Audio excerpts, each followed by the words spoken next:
বলুন তো কি রান্না হচ্ছে এখানে? পারছেন না তাই তো? এখানে রান্না হবে কচুমুখী দিয়ে ইলিশ মাছ। তো আজকে রান্নার ভিডিও করার ইচ্ছে ছিল না, তারপর ভাবলাম ছোট একটা ক্লিপ নিয়ে নিই।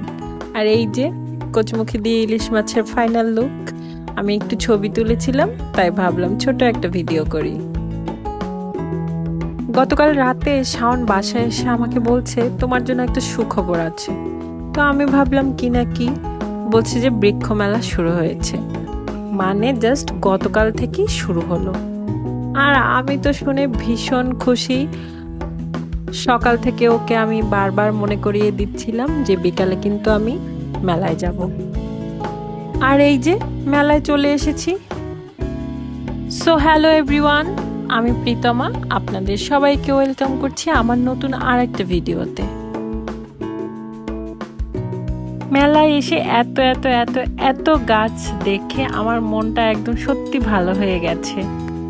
মানে কোনটা রেখে কোনটা দেখবো আর কি।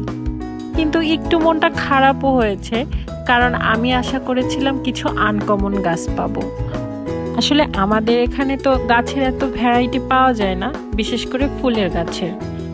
সেদিক থেকে বলতে গেলে অনেক রকম গাছই পাওয়া গিয়েছে, যেগুলো বরগুনাতে এমনিতে পাওয়া যায় না।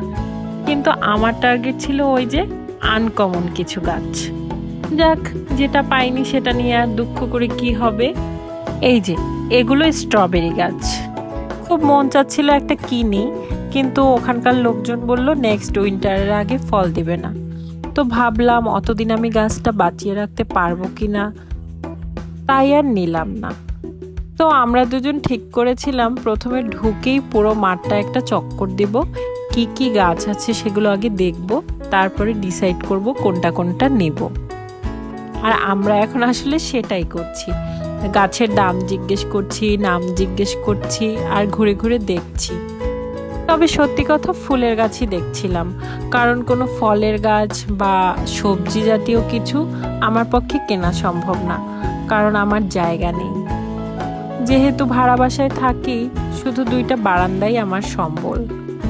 নিজের বাসা হলে না জানি কত কিছুই কিনে ফেলতাম। তো ঘুরছি আর দেখছি, মনে মনে তো মন চাচ্ছে অনেক কিছুই নেই, কিন্তু মুখে আর বলছি না। এদিকে শাওন একটু পরপরই বলছে এইটা নাও ওইটা নাও, কিন্তু আসলে এত জায়গা কোথায়। এই ফুলটা আমার অনেক ভালো লাগে, ওনাকে জিজ্ঞেস করছিলাম নাম কি।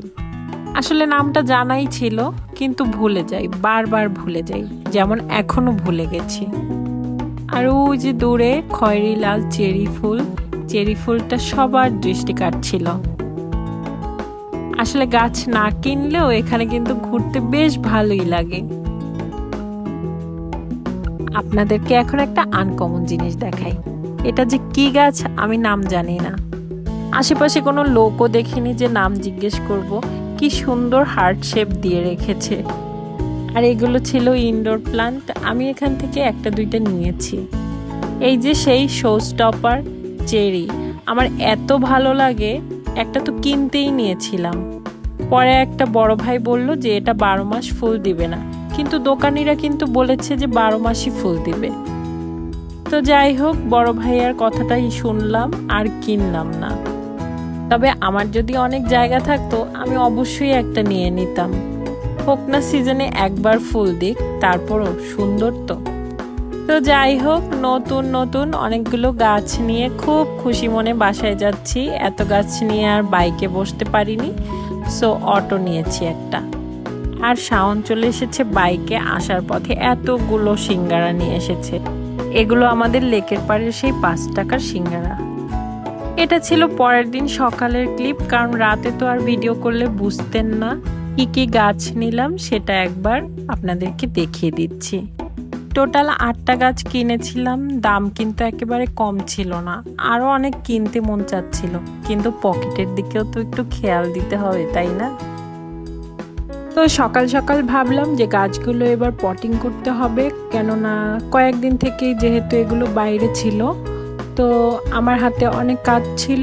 শাওনকে বললাম একটু হেল্প করো। এবারে শাওন এদিকে গাছগুলো পটিং করে ফেলছে, আর আমি ভাবছি আজকে ভিডিওটা এখানেই শেষ করে দিব। আজকের ভিডিওটা অনেকের কাছে বোরিং লাগতে পারে বা ভালো নাও লাগতে পারে, কিন্তু আমার মতো যারা গাছপ্রেমী আছে তাদের নিশ্চয়ই ভালো লাগবে। তো সবাই ভালো থাকবেন, সুস্থ থাকবেন, টাটা।